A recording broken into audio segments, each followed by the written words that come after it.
Hey, welcome back to the channel. It's your man Prime Time, and you already know you on Prime Time Talk TV. And yeah, I'm back at you with another good video, and you already know the routine. Once you enter my house, wipe your feet off, hit the like button, hit the subscribe button, and smash the bell icon so you can be notified the next time I drop these next latest and greatest videos like these. For Prime Time. To this day. Oh man, let's go ahead and jump on into this video, shall we? Man, oh man, the reason why I think your boy Ryan Garcia and Gervonta Tank Davis fight won't never ever happen again, let's dive on into it, shall we? Well, first of all, the reason why I say that and why I think that is because you got to look at the evidence and the track record of the two, all right? So first of all, we had Ryan Garcia versus Gervonta Tank Davis, right? Gervonta Tank Davis, he weight bullied Ryan Garcia. He made Ryan Garcia meet him at a catch weight of 136 pounds, which he knew Ryan Garcia probably walks around at 160, you know, and he knew that him cramming down to a specific odd number as 136, not 130, not 135, not 140, but 136.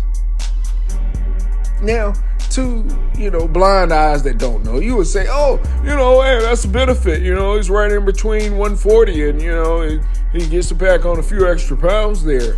And he agreed to it. Yeah, he did. But he knew he was struggling to make 130. He knew he was struggling to make 135. But that big money fight, guys living a certain lavish lifestyle, boy, certain types lucrative fights look kind of good in a different eye. So, hey, he took it, right? Yeah, he took it. And you could clearly tell, the weight really affected him. And going down with a body shot, as he did, it lets you know he rehydrated, but it wasn't enough to replenish what he needed to make him as tough as he needed to be to take those type of shots for Gervonta Tank Davis. All right, so let's fast forward now. Now we have Ryan Garcia fighting Devin Haney. And what did Ryan do? Ryan Garcia comes in 3.2 pounds over the 140 weight limit. Yeah, he sure did. Even went to go as far as drinking a beer on the scale. Yeah, he did. And you know it. And then on to that, fight night. Ryan Garcia comes in close to probably 153. When you have a champion that came in at the right weight, which you could tell it affected him as well.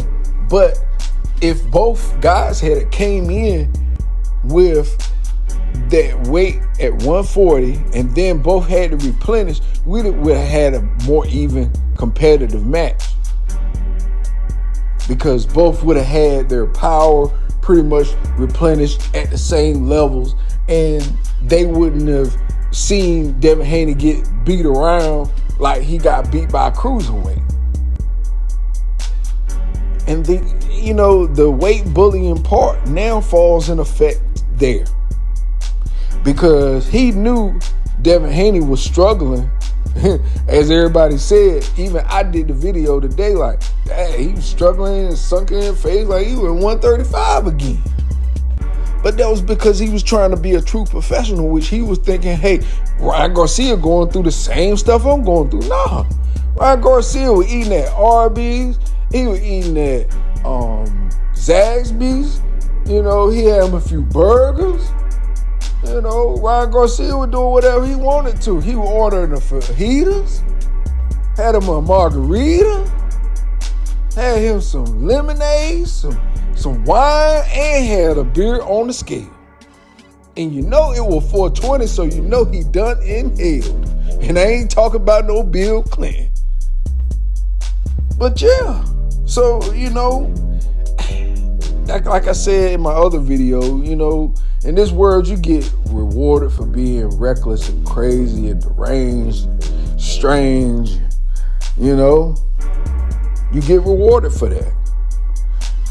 And, you know, fighters like Devin Haney, they got to fall on the sword. You know, it's almost like dag if you do, dag if you don't. Yeah, it's crazy. It's crazy. But, I mean, it is entertaining. And that is why my show is the Primetime Talk, because I'm going to give it to you real. I'm sorry. If you wanted something fake, then you need to go to another channel. You really do. And I mean, it's pretty much watered down stuff to listen to. It's just not here. I'm going to give you something that you can take and add to your inclination and involvement into something greater, and that's the evolution of yourself, your mental. You know, boxing is a sweet science. Defense, offense. We got defense on us at all times. We are defending ourselves from the world. And our offense is to go out there and get it and to make something happen, even when it don't look like nothing is going good. But hey, you know, it is what it is. You know, I just think personally, Gervonta Tank Davis is going to have a harder time making this fight with Ryan Garcia, because Ryan Garcia done admitted he ain't doing no more catch weights with nobody. He ain't doing no more rehydration clauses with nobody. Nobody. And that includes Gervonta Tank Davis. That includes Shakur Stevenson and anybody else that want to try and weight bully Ryan Garcia. And as you can see, when he come in bigger and heavier than his opponent, what he can do.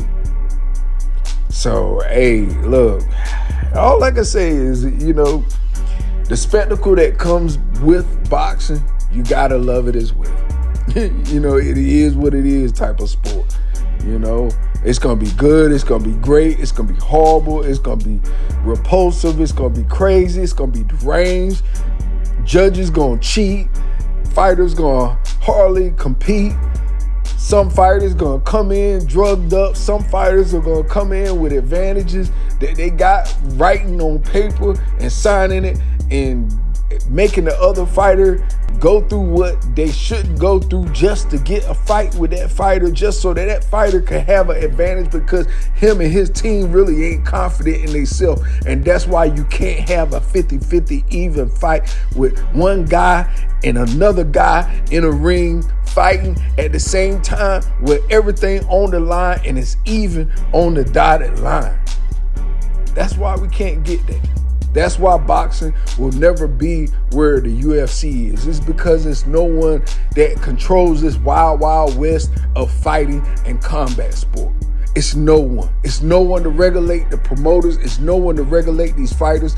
It's no one to regulate all the hypocrisy of boxing, all the things that have went wrong in boxing. It's no one to regulate this stuff. So therefore, we're going to have to keep loving it and hating it at the same time.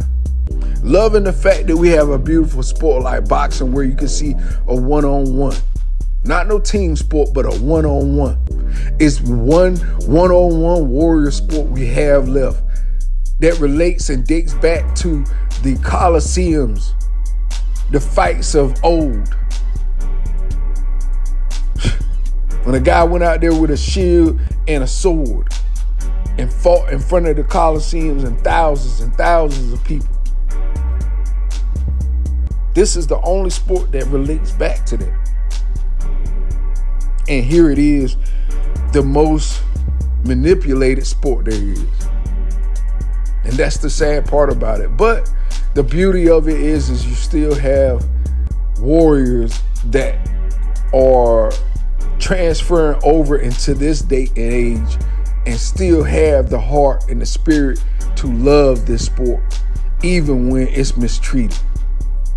So I just hope that somehow, slowly but surely, we can reshape it and see better fights and see better fighters and show the new fighters that are coming up, the new generation of fighters, that it is a better way, that it is a right way to do things and a wrong way to do things. And I hope that truly someday that maybe one of these videos, maybe one of these talks and discussions will reach the right people, and it will change the hearts of the right people, and we can one day see this sport of boxing to the pinnacle of which it should be. So anyway, with that being said, that's all I got from this video. You already know the routine. When you leave my house, hit that like button, hit the subscribe button, smash the bell icon so you can be notified the next time I drop these next latest greatest videos here on Primetime Talk TV, and I'm on social media everywhere. Definitely go to the website primetimetalktv.com and copy you some merch, man. I got some hot stuff up there, linked to some good big people, y'all. All right, y'all, peace, love, out till next time.